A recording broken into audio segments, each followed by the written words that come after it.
नमस्कार दोस्तों, दौड़ा द विजन यूट्यूब चैनल पर आप सभी का स्वागत है। मैं इसके सैनी।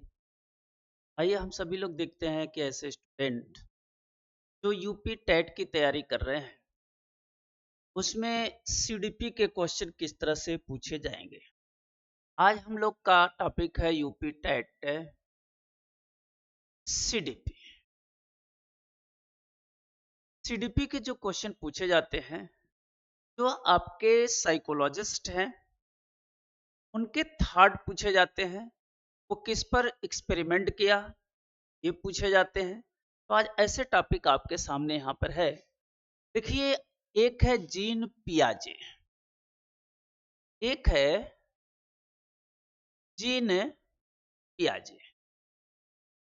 और जीन पियाजे जो है रहने वाले स्विट्जरलैंड के थे। स्विट्जरलैंड के रहने वाले थे।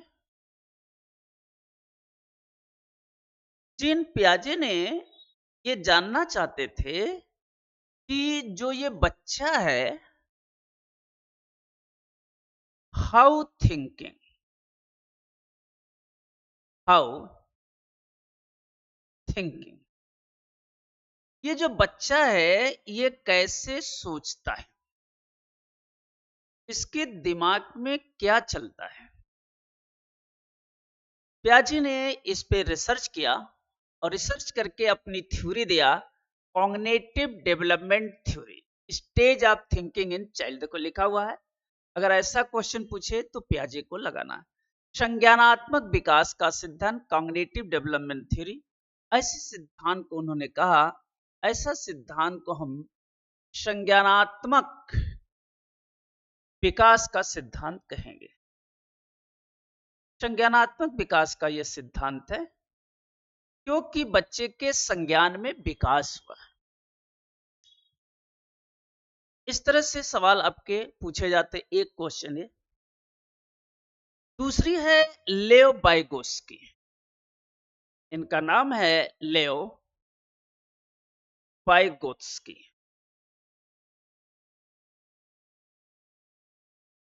लेओ बाइगोस्की का यह कहना है कि जो बच्चे के अंदर विचारधारा आती है, थिंकिंग आती है, वो समाज से।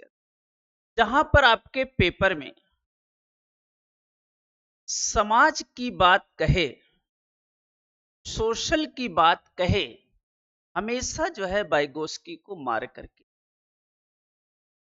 वाइगोस्की जो है समाज की बात करता है। यह कहता है ये जो बालक है इसमें जो विचारधारा आती है, जो थिंकिंग आती है, जो थिंकिंग आती है वो किससे आती है? समाज से आती है। जो भी विचारधारा आती है वो समाज से आती है। और समाज में जो भाषा है, बच्चा उस भाषा को सीखता है और उसी भाषा से क्या होता है, बालक के अंदर विचार आता है, थिंकिंग करता है, सोचता है।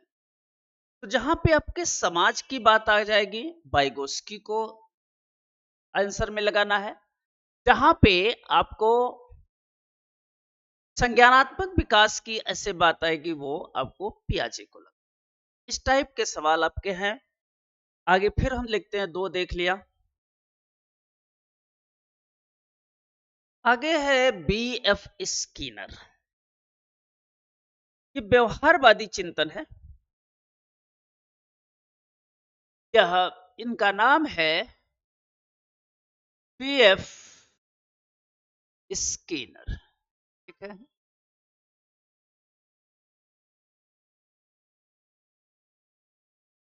बी एफ स्किनर का यह कहना है कि जो बच्चा थिंकिंग करता है वह इमिटेशन के द्वारा करता है, अनुकरण के द्वारा करता है।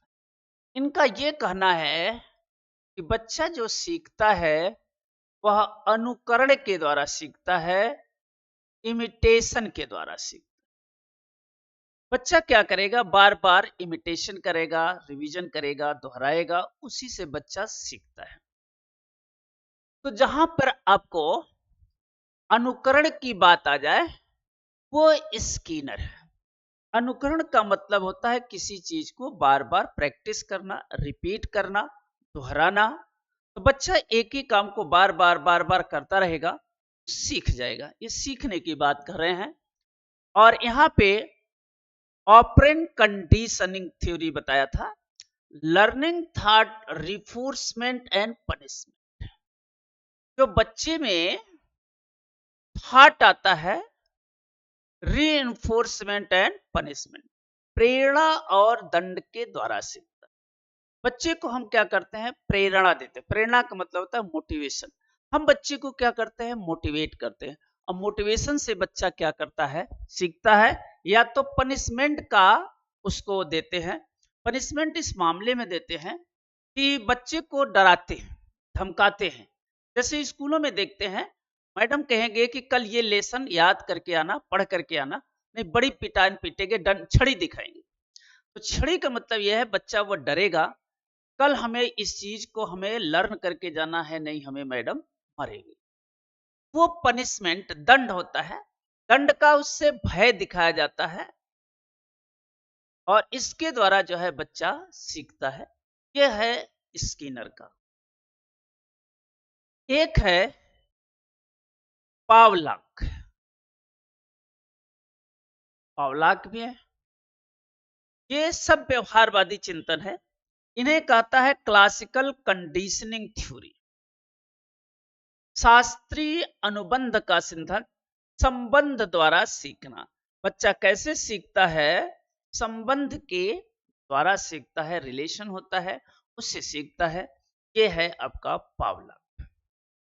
एक है थॉर्नडाइक।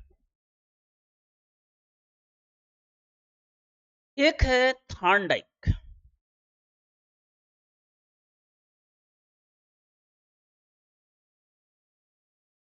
यह है थॉर्नडाइक। इन्हें व्यवहारवाद का पिता कहते हैं। व्यवहारवाद का फादर कहते हैं, पिता कहते हैं। इन्हें थॉर्नडाइक को व्यवहारवाद का पिता कहा जाता है। थॉर्नडाइक ने क्या क्या, बच्चा ट्रायल और एरर के माध्यम से सीखता है या लॉ ऑफ इफेक्ट के सीखता है। बच्चा कैसे सीखता है, बार बार गलतियां करता है, उसी गलतियों के द्वारा सीखता है। जितना गलती करेगा उतनी ही वो बार सीखेगा। तो थॉर्नडाइक का कहना यह है कि बच्चा प्रयास और त्रुटि के द्वारा सीखता है। बार बार प्रयास करेगा, एरर करेगा, सीखेगा। और उसे लॉ ऑफ इफेक्ट भी कहते हैं, प्रभाव का नियम कहते हैं। इसके बाद है, एक है सिगमंड फ्रायड। इनका नाम है सिगमंड फ्रायड। सिगमंड फ्रायड का ये स्टेटमेंट है, बच्चा जो सीखता है मनोविश्लेषण के psychologist theory of unconscious mind, अचेतन मन से सीखता है। ये सिगमंड फ्रायड कहते हैं कि जो बच्चा है वो कैसे सीखता है, अचेतन मन से सीखता। अचेतन का मतलब होता है, अ माने होता है नहीं, अचेतन माने चिंतन।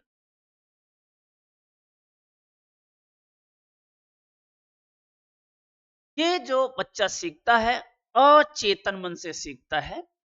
अचेतन जिसमें चेतना नहीं होती, छोटे बच्चे होते हैं, छोटे बच्चों में क्या होती है, चिंतन नहीं होता है। वो जो देखते हैं उसी का अनुकरण करके सीखते हैं। तो अचेतन मन से सिद्धांत अनकॉन्शियस मन से आएगा, तो आपको किसको मारना है, सिगमंड फ्रायड को मारना। एक है इरेक्शन।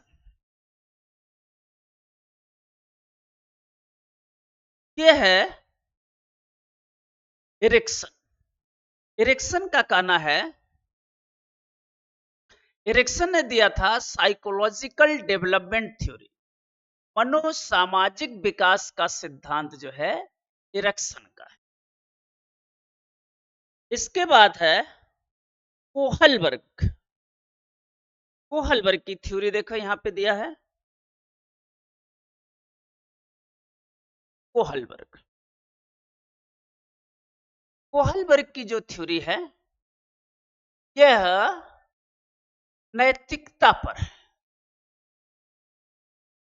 मोरलिटी पर,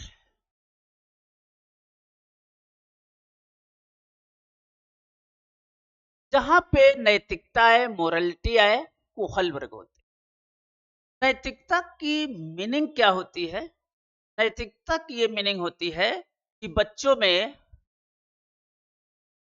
सही और गलत में अंतर, राइट और रॉन्ग में डिफरेंस करना। राइट माने सही और रॉन्ग माने गलत। सही और गलत में डिफरेंस करना, अंतर करने को हम कहते हैं नैतिक। बच्चा क्या है, सही और गलत में अंतर अगर नहीं कर पा रहा है तो वह नैतिक नहीं है, क्योंकि उसके बारे में नॉलेज नहीं है। लेकिन जो सही और गलत में अंतर करते हैं उन्हें नैतिक कहा जाता है। और अगर ऐसा वो जानबूझ कर करते हैं तो ऐसे बालक को अनैतिक कहा जाता है। तो नैतिकता का मतलब होता है सही और गलत में अंतर करना। क्या सही है क्या गलत है, इसको बताया था कोहलबर्ग ने।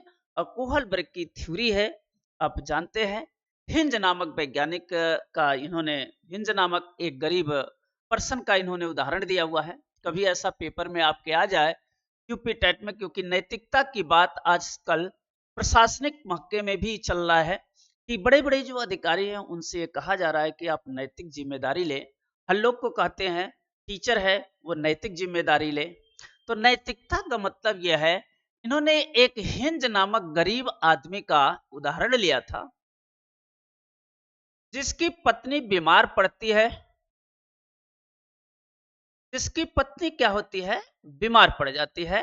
और जब पत्नी को लेकर हिंज डॉक्टर हॉस्पिटल जाता है, हॉस्पिटल जाता है तो डॉक्टर जो है दवा लिखता है और दवा का दाम जो है बहुत हाई है। तो हिंज के दिमाग में दो चीजें आता है कि या तो दवा की चोरी करें, और फिर चोरी करेंगे तो कह रहा है पुलिस आएगी पकड़ ले जाएगी चोरी के केस में, या वाइफ से हाथ धो दें, दवा नहीं मिलेगी टाइम से, वाइफ मर जाएगी। तो ये कोहलबर्ग की थीसिस इसी पर समाप्त हो जाती है। कोहलबर्ग की थीसिस का एक विरोध किया था, विरोध में खड़े हो गए थे जिसका नाम है गिलिगन। गिलिगन एक फीमेल है जो कोहलबर्ग की शिष्या है। उन्होंने इस कोहलबर्ग का विरोध किया था कि कोहलबर्ग की जो नैतिकता है उसमें लिंग भेद की भाव है। आजकल ऐसा चल भी रहा है समाज में, लिंग भेद की बात है, जेंडर बायस की बात है। क्योंकि इसमें हिंज नामक व्यक्ति को हीरो बनाया गया है, जो यह मेल है, फीमेल को निग्लेक्ट किया जा रहा है। और यही काम आज समाज में ऐसे भी चल रहा है। प्रधानमंत्री मोदी ने 33% आरक्षण जो है महिलाओं को लोकसभा और राज्यसभा में देने का प्रयास किया था, इसी कारण से वो नहीं पास हो पाया। तो ये विरोध किया था गिलिगन ने कि नहीं, इसमें महिलाओं को छोड़ दिया है, निग्लेक्ट कर दिया है, इसलिए ये थ्योरी अधूरी है। ये गिलिगन का मानना है। तो जब कोहलबर्ग की थ्योरी आए तो आपको क्या करना है, नैतिकता की बात करनी है। एक है अब्राहम मास्लो, इन्होंने हायरार्की नीड्स थ्योरी दिया है। अब्राहम मास्लो एक सोशलिस्ट है, सामाजिक कार्यकर्ता है। इन्होंने कहा था यह है नीड्स, नीड्स माने आवश्यकता, जरूरी। उन्होंने कहा था फिर हर आदमी को नीड्स होती है, जरूरत होती है, और उसी जरूरत की पूर्ति के लिए वो मोटिवेट होता है। और जब वो मोटिवेट होगा तो काम वो करेगा। इनका यही मानना है कि हर आदमी को जरूरत होती है, नीड्स होती है, और इससे वह अभिप्रेरित होता है, इससे वह अभिप्रेरित होकर के क्या करता है, मोटिवेट होकर के कार्य को करता है। इसी को हायरार्की थ्योरी दिया था। और अब्राहम मास्लो ने जो थ्योरी दिया था उसे कहा था अभिप्रेरणा का सिद्धांत। अभिप्रेरणा का सिद्धांत मोटिवेशनल थ्योरी दिया था। जब भी मोटिवेशन की बात आए आपको अब्राहम मास्लो की बात याद आनी चाहिए।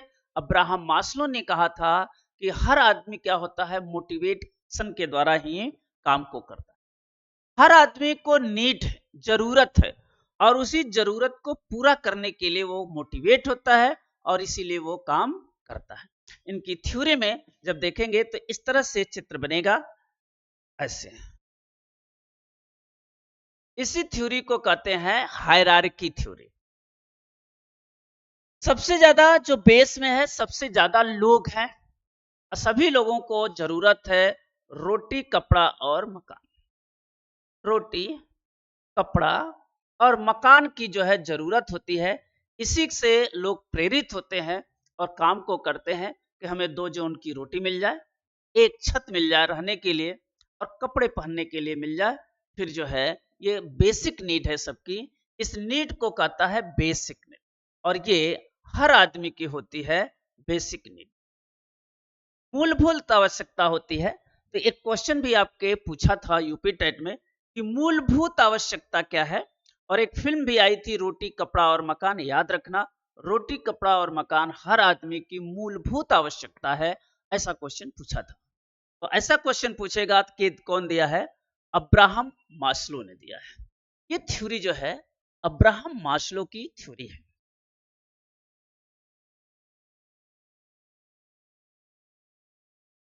एक है कार्ल रोगर्स। कार्ल रोगन्स का क्या कहना है, मानवतावादी सिद्धांत यानी व्यक्ति केंद्रित चिकित्सा किया था। इन्होंने साइलेंट सेंटर थेरेपी दिया था। मानवतावादी सिद्धांत ह्यूमैनिटीज थ्योरी जो दिया था रोगर्स ने दिया। इनका कहना है कि जो ये व्यक्ति है, मानव है, और इसे मानव जैसा व्यवहार किया जाए। इसमें इसको मानव जैसा व्यवहार किया जाए, मानव जैसा इसके साथ व्यवहार किया जाए, मानवीय व्यवहार किया जाए, ये स्टेटमेंट आएगा। इसके बाद है अल्बर बंदूरा। अल्बर बंदूरा कहता है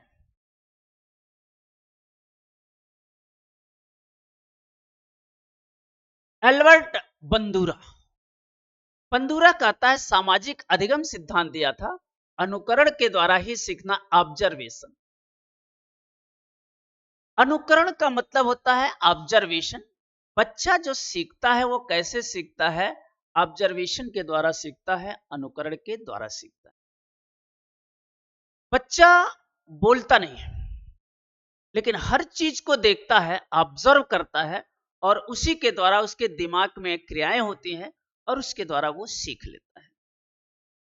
एल्बर बंदूरा ने कहा था कि अगर ये बालक है और मान लो उसके घर में जो घटनाएं घटित हो रही हैं, उसी घटनाओं से घर में जो घटनाएं हो रही हैं उसी से बालक सीखता है। जैसे एग्जाम्पल के लिए दिया जाए, एक ये पिता है और एक ये बेटा है। पिता जो है क्या कर रहा है, शराब पी रहा है, वाइन ड्रिंक कर रहा है, शराब पीता है, और रोज शराब पी करके आता है और अपने बेटे से यह कहता है कि बेटा तुम ऐसा मत करना, क्योंकि अब हमारी अंतिम समय आ गया है, ये हमारी आदत पड़ गई है, लेकिन तुम ऐसा मत करना। ये बाप जो है बेटे से कर रहा है। बेटा कुछ बोल नहीं रहा है, लेकिन बेटा भी कह रहा है कि जो पिताजी इसको मना कर रहे हैं इसमें है क्या नहीं। पहले थोड़ा सा चखेगा, फिर थोड़ा सा, फिर ये भी उसी की तरह हो जाएगा। तो बच्चा जो सीखता है हमेशा ऑब्जर्व करके सीखता है।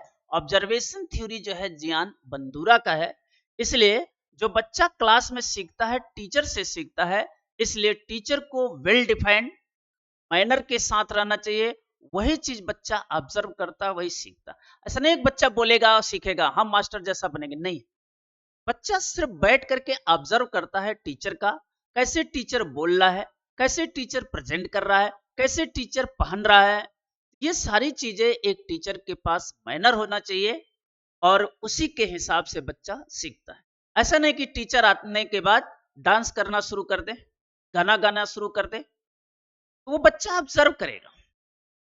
तो इसलिए एक टीचर प्रोफेशनल बहुत जो है संभाल के रखना चाहिए सभी लोगों को। अब जॉन बंदूरा के बाद है हार्वर्ड गार्डनर। इसका नाम है Harvard Gardner. Harvard Gardner, Harvard माली, गार्डनर मैंने क्या होता है, बगीचा। ऐसे ही पूछ लिया था एक बार। हार्वर्ड बगीचे का जो रखवाला होता है माली होता है, तो हार्वर्ड माली, ऐसे क्वेश्चन पूछ लिया था। तो हार्वर्ड गार्डनर को हार्वर्ड माली कहा था, ऐसे मने मने गार्डन का रखवाला। तो हार्वर्ड गार्डनर जो है क्या कहा था, उन्होंने मल्टी इंटेलिजेंस थ्योरी दिया था, बहुबुद्धि सिद्धांत दिया था। उन्होंने कहा था हर आदमी के पास जो है 9 प्रकार की बुद्धि होती है और इसी 9 प्रकार की बुद्धि से क्या करता है, सीखता है। उसके पास 9 प्रकार की बुद्धि होती है और इसी बुद्धि से सीखता है। यह है हार्वर्ड गार्डनर का बहुबुद्धि सिद्धांत। इसके बाद है अल्फ्रेड बीने। अल्फ्रेड बीने महोदय ने क्या कहा था, अल्फ्रेड बीने, एक है बुद्धि,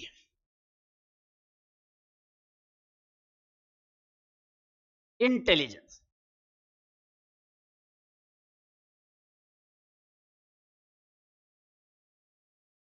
बुद्धि है क्या चीज, बुद्धि जो है किसी भी व्यक्ति के लॉजिकल थिंकिंग है, मैथमेटिकल थिंकिंग है, LSRW है, मेमोरीज है, इसी को हम बुद्धि कहते हैं। और ये बुद्धि शब्द किसने दिया था, अल्बर्ट बीने ने दिया। बुद्धि शब्द अल्बर्ट बीने ने दिया था। अल्बर्ट बीने का कहना है कि हर आदमी के पास बुद्धि होती है और एक ही बुद्धि होती है और वो उसी से सारी क्रियाएं करता है। इनका कहना है कि बुद्धि जो है हर मानव के पास एक बुद्धि होती है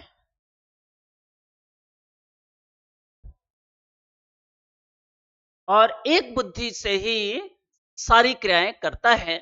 यह है अल्बर्ट बीने का। एक है बुद्धि संबंधी विचारधारा जो दिया था, वो दिया है स्पीयरमैन ने, टू फैक्टर थ्योरी। देखो स्पीयरमैन ने कहा था कि हर आदमी के पास 2 प्रकार की बुद्धि होती है, एक जी फैक्टर होता है और एक यस फैक्टर होता है। जी फॉर जनरल, सामान्य। हर आदमी के ये बुद्धि हर आदमी के पास होती है, सामान्य होती है, इक्वल होती है, जो वो सारी क्रियाएं करता है। एक होता है यस फॉर स्पेसिफिक। स्पेसिफिक माने होता है विशिष्ट। हर आदमी के पास जो है एक विशेष प्रकार की स्पेशल बुद्धि होती है, उसे स्पेसिफिक कहते हैं। जैसे ग्रेजुएशन डिग्री सब है, ग्रेजुएशन में कोई बीए किया है, कोई बीएससी किया है, कोई एमबीबीएस किया है, कोई बीटेक किया है, ये सारे ग्रेजुएशन डिग्री हैं। एमबीए किया, एमसीए किया, ये सब ग्रेजुएशन डिग्री है। लेकिन बीए और एमए ये सामान्य जनरल डिग्री है और जो एमबीबीएस है वो कैसी डिग्री है, वो इसके पास स्पेसिफिक डिग्री है, विशेष है। कोई बीटेक किया वो स्पेसिफिक डिग्री है। तो इस तरह से यह हर मानव के पास 2 बुद्धि होती है, एक जनरल और स्पेसिफिक। इसे स्पीयरमैन में दिया था, इसे कहते हैं टू फैक्टर थ्योरी। एक है जॉन बी वाटसन। वाटसन का कहना है बिहेवियर थ्योरी दिया था, व्यवहार में दिया था कि बच्चा जो है करते करते सीख जाए। व्यवहार का मतलब यही होता है, करते करते सीख जाएगा। यानी बच्चा जो है प्रैक्टिस करेगा और प्रैक्टिस करते बार बार वही काम करते करते करते करते सीख लेगा। ये बिहेवियरिज्म है, व्यवहारवाद है। तो आपके जो यूपी टेट में है, जो साइकोलॉजिस्ट का नाम पूछते हैं उनके काम क्या है, ये सारे आपको एक ही वीडियो में प्रोवाइड करा दिया गया। और आपको कम से कम कुछ नहीं तो 2 या 3 क्वेश्चन फंस जाएंगे। और इसी तरह से आप जुड़े रहिए, तब तक फिर आपको नई चीजों के साथ उपस्थित होगा। तब तक सभी लोगों को धन्यवाद।